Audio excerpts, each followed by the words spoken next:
पौधों को निकाल कर उखाड़ कर फेंक दे क्या, अगर वो इस तरह से पीले हो गए हैं।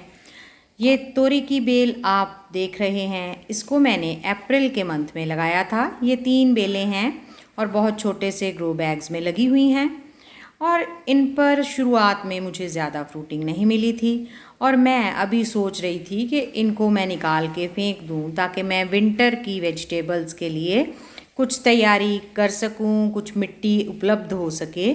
लेकिन अब मैं ये बेल आपको दिखा रही हूँ सितंबर के फर्स्ट वीक में।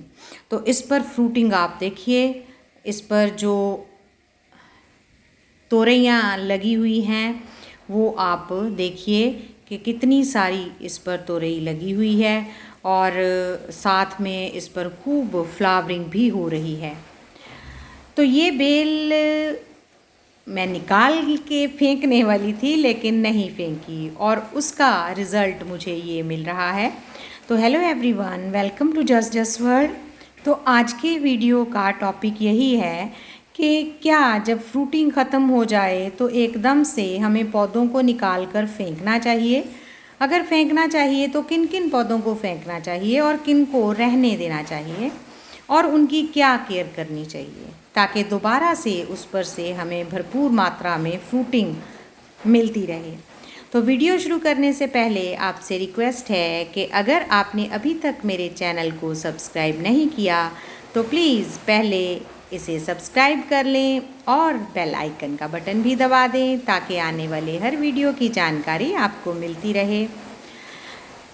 तो आप जैसे देख ही रहे हैं, इस बेल पर इतने सारी फ्रूटिंग मुझे मिली है और ये जो बेल है ये मैंने जून या जुलाई में लगाई थी और खूब बड़ी थी और इस पर खूब इंसेक्ट्स का अटैक हो गया। तो जैसे आप इसकी हालत देख ही रहे हैं, मैं इसको भी हटाने वाली थी लेकिन अब इस पर भी नए पत्ते बहुत सुंदर आ रहे हैं और इस पर भी फ्लावरिंग और फ्रूटिंग शुरू हो गई है। इसी तरह से ये जो बेलें हैं ये करेले की बेलें हैं और इनको मैंने कुछ को मार्च में, कुछ को अप्रैल में, कुछ को मई में लगाया था और अभी तक मुझे इससे ज़्यादा अच्छी फ्रूटिंग नहीं मिल रही थी।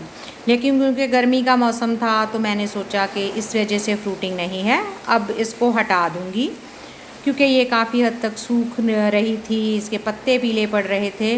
लेकिन अभी मैंने इस पर देखा तो इस पर मुझे ढेर सारे करेले छोटे छोटे लगे हुए नज़र आ रहे हैं। तो अभी आप कहेंगे कि मैंने इसको हटाया क्यों नहीं अगर ये ख़राब हो गई थी। तो जैसे मैंने अपने पिछले वीडियोस में भी आपको बताया कि मैं पिछले 2-2.5 महीने से बहुत ज़्यादा व्यस्त थी और किसी भी प्लांट पर ध्यान नहीं दे पा रही थी, यहाँ तक कि बस पानी देने तक ही इनकी केयर सीमित थी। मैं इनमें कोई खाद नहीं डाल पाई, मैं इनकी कोई प्रूनिंग वगैरह अच्छे से प्रॉपर नहीं कर पाई, इन पर कीट पतंगों के अटैक को कंट्रोल करने का टाइम मुझे नहीं मिला था, तो कुछ ऐसी व्यस्तता थी। तो यहाँ तक कि इन बेलों को उखाड़ कर फेंकने का टाइम भी मेरे पास नहीं था, तो इसीलिए ये रह गई। और अब पूरी गर्मी झेलने के बाद और बरसात के मौसम के बाद अपने आप ही इन पर फिर से फ्रूटिंग जो है वो शुरू हो गई है। तो इस सब से मुझे एक सबक तो मिला कि गार्डनिंग में आपको बहुत सारे पेशेंस की, धैर्य की ज़रूरत होती है, तभी आप फल जो हैं प्राप्त करते हैं। नए गार्डनर्स खास करके ये गलती करते हैं कि वो पौधे लगाते हैं और उसके बाद वो झटपट फटाफट पौधे को बढ़ते हुए देखना चाहते हैं। एक बार पौधा बढ़ गया तो उनको होता है कि बस अब तो इस पे से हमें ढेर सारी सब्जियां तोड़ने को मिल जाएं। तो ऐसा नहीं है, आपको बहुत सारी पेशेंस की ज़रूरत होती है। आप पेशेंस रखेंगे तो आपको फल भी बहुत सा मिलेगा। तो मेरी तो ये निगलेक्टेड बेलें थी, निगलेक्टेड प्लांट्स थे, उस पर से भी मुझे ये हार्वेस्टिंग मिल रही है। आज मैं आपको साथ में भिंडी की हार्वेस्टिंग भी दिखाऊंगी। तो आप अगर आपने कोई प्लांट्स लगाए हैं तो याद रखिए कि अगर आप ऐसे एरिया में रहते हैं जहाँ गर्मी बहुत तेज़ पड़ती है तो वहाँ पर आपको गर्मी में फ्रूटिंग बहुत कम मिलेगी, ना के बराबर मिलेगी। आपको पौधे को बस संभालना पड़ेगा, उसकी केयर ज़्यादा करनी पड़ेगी। और उसके बाद शुरू हो जाता है बरसात का मौसम, और बरसात के मौसम में आपके पौधों पर बहुत से कीट पतंगों का अटैक होता है। कई बार ये अटैक इतना ज़्यादा होता है कि आप उसको कंट्रोल नहीं कर पाते।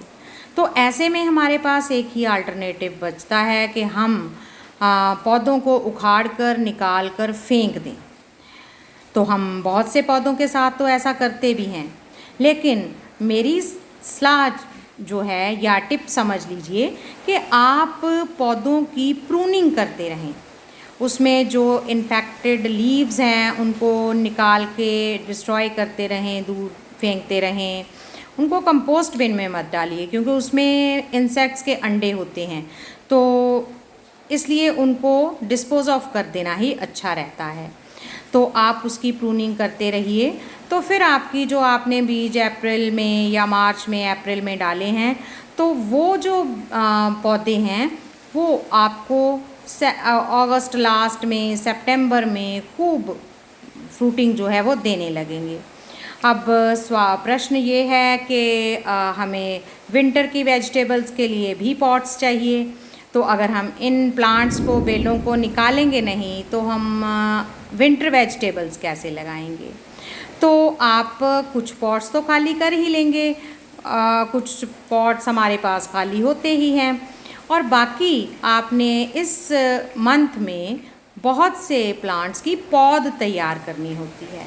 तो आप वो तो उसके लिए छोटे कंटेनर्स, या आपको घर पर जो बेकार पड़े प्लास्टिक के डिब्बे हैं, डिस्पोजेबल कप्स हैं, या आप सीडलिंग ट्रेज लाकर उसमें आप सीडलिंग तैयार कर सकते हैं। क्योंकि ये जो मंथ है इसमें बहुत से जो पौधे हैं वो सीडलिंग तैयार करके ही हमने लगाने होते हैं, जिनकी ट्रांसप्लांटिंग हम 1 महीने बाद, जब थोड़ा सा मौसम जो है ठंडा होने लगेगा, तब करनी है। तो आप भी इन टिप्स को फॉलो करिए, थोड़ी धीरज रखिए, एकदम से पौधों को निकाल कर मत फेंकिए। ये जो प्लांट्स हैं इनकी भी मैंने हार्ड प्रूनिंग की थी, और ये मुझे खूब ढेर सारे बैंगन दे रहे हैं। तो इस तरह से लगभग 5-6 दिन की सप्लाई जो है वेजिटेबल्स की मुझे मिल रही है, अपने पुराने ही पौधों से मिलने लगी है, नॉट मिल रही है, कह सकते हैं मिलने लगी है, क्योंकि ये पौधे मैंने अभी नहीं निकाले थे। तो अगर वीडियो अच्छा लगा हो तो आप इसे लाइक और शेयर करिए, और मेरे चैनल को सब्सक्राइब करना मत भूलना। और इन सब के साथ ये मिर्ची के पौधे तो हैं ही, तो घर की मिर्ची, और मिर्चियाँ खूब थी, कुछ लाल भी होने लगी हैं। तो ये लाल मिर्चियाँ जो हैं ये सुखाकर, तो इसका जो पाउडर है वो आगे काम आएगा। Thanks for watching the video.